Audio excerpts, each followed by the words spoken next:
what's up? I'm going to show you how to play Count Me In on guitar. If you find this video helpful, please like and subscribe. I'd really appreciate that. Let's get started. So for this song, you won't need a capo and you'll be in standard tuning. So for this song, you'll just need power chords. You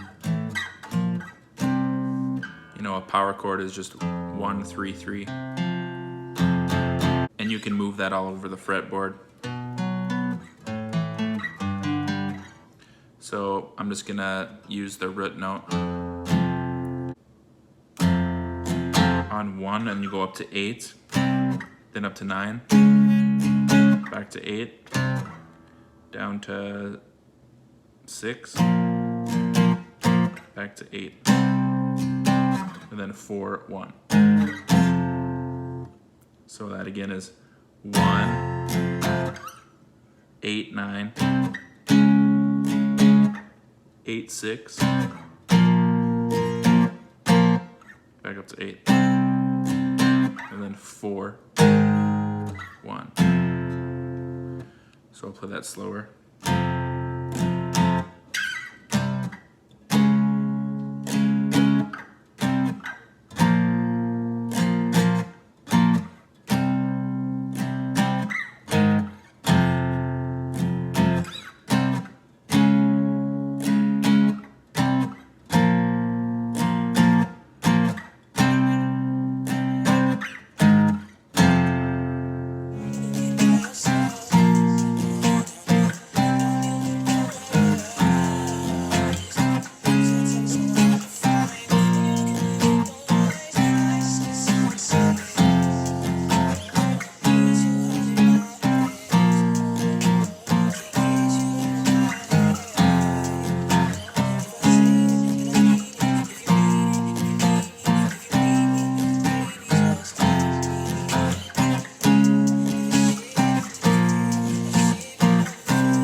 And that's it. Thanks for watching. Hey, let me know some other songs you want to learn on guitar down in the comments, and I'll see you in the next video.